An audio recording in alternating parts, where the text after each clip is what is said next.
Moon Knight episode 5 is finally out. I've waited 4 weeks to see this brand new episode because they gave us only the first 4 for press, and damn was this a delight. What's going on, guys? My name is Zach. Welcome back to a brand new spoiler review for Moon Knight episode 5. If you guys are new here, make sure to hit that like and subscribe button, as well as leave a comment on what your guys' thoughts are so far on Moon Knight, as well as this episode. As a point of reference, if you haven't watched any of my videos about Moon Knight so far, I have been loving this show. And this episode just keeps up the ante. And I cannot believe next week is the finale because, honest to God, I have no idea how they're going to end this with only 1 episode left. But this is an important episode that establishes a lot of the behind-the-scenes stuff with Mark. Multiple personality disorder happened and everything inside of there.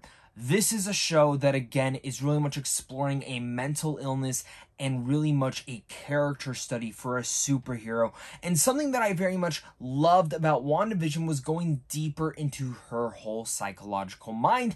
And in this, we are getting the exact same thing with Moon Knight, a character that I've really much loved for my entire life. As you see the comic behind me, that comic is very specifically hand-in-hand a big inspiration for this show.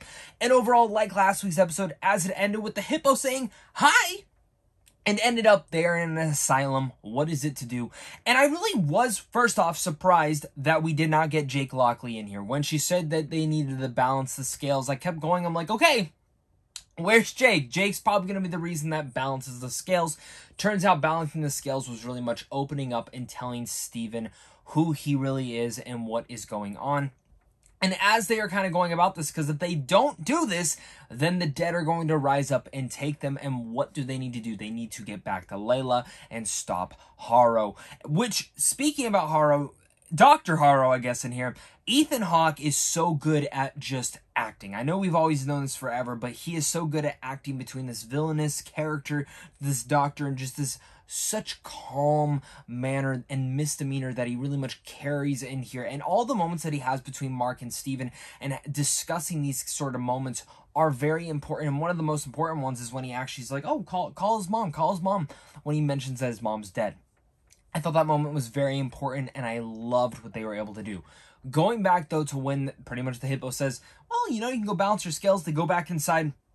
The first room they go into is all these dead, creepy bodies, which I love. The horror atmosphere for this episode is still growing, still containing, still becoming something of that. And that entire moment in there was very creepy, and I love the atmosphere that is being able to be created inside the show, as well as towards the end of that, you know, Steven comes to terms that these are all the people that he's killed. And then we see this kid, which the second I saw that kid, I'm like, that is going to be a young version of Mark. Kid runs off, Steven chases them, locks out Mark, and then he goes inside of there and really much revisits a part of his childhood. His mom, his dad, and even his brother. Which then him and his brother go out to some cave, and his brother drowns and dies. And right then and there, I was like, this disorder is starting to come about, this traumatic experience that happened to Mark. And as we see there, that at the funeral, the mom is disrupted, and he calms down. Mom does not want anything to do with him, and we see his life flashing before his eyes in that next moment for their birthday. Mother doesn't want to celebrate him. Then on his next birthday, Mother really doesn't care about him. He ends up just running upstairs into his room. Mark doesn't want him to go back.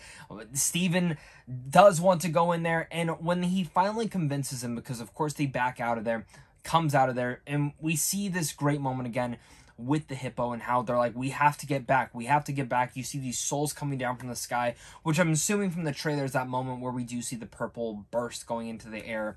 And of course, that is Harrow's doing.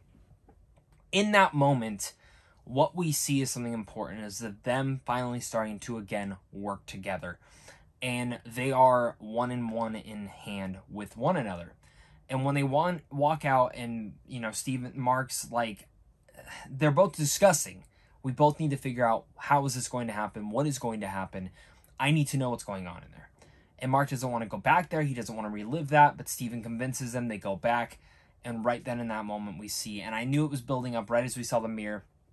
Great imagery right there.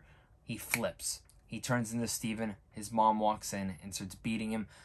Mark pulls him back out. Tells him he doesn't want to watch the rest. And pretty much comes to terms that, yes, I created you. so you could have the perfect life, so you don't remember those traumatic experiences like I did. And in that moment, it broke my heart. I think Oscar Isaac is absolutely phenomenal in here. I've always loved him as an actor, but I damn near think this is his best performance. He's giving his all to this all, and I found it to be just heartbreaking. And again, seeing the entire past of Mark Spector, seeing when he left his family, seeing when he shows up to the Shiva, and, you know, he's just sitting on the outside, and his dad, he doesn't want to go inside, and he breaks down. Then they go back, and the ship, and, well, the scales did not balance in time. The Hippo leaves them, the gates are closed, and what happens here?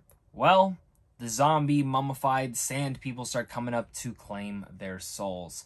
And from there, it was a pretty good action sequence. I like that Steven finally stuck up for himself, and he goes, no, I'm going to defeat them and help you, and he defeats them.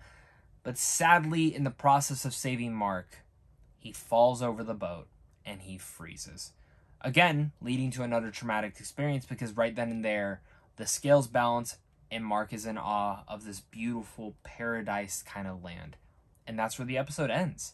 Now, as a theory I do want to give is the one thing, and I'm hoping they don't go in this direction, because I do want Stephen Grant, I do want Mark Spector, and I do want Jake Lockley all at the same point in time, all living within the same body. And as a comic purist, I guess that is kind of my reasoning. I am actually really much thinking, because I know a lot of people had issues with how they were handling Mr. Knight and all that sorts of things. My prediction is pretty much from this experience, he's going to end up creating another version, which is what we saw, that mummified sarcophagus trying to bang open. That is Jake Lockley. He's going to open up, and pretty much it'll be Mark and Jake.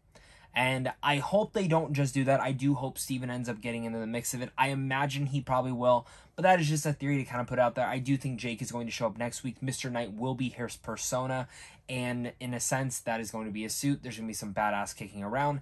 I'm just curious to see if they can really much sum up and end this entire limited series in one 50-minute episode or less. It's going to be very interesting to see that, at least, and I do want to hear your guys' thoughts down below in the comment section, so make sure to leave your comment, your theories, your thoughts. We will definitely be doing this at the exact same time next week, so make sure to hit that like and subscribe button as well, and thank you so much again for watching this. I stay up so I can have these great conversations with you guys down below in the comment section, so thank you once again, and of course, until next time, stay classy.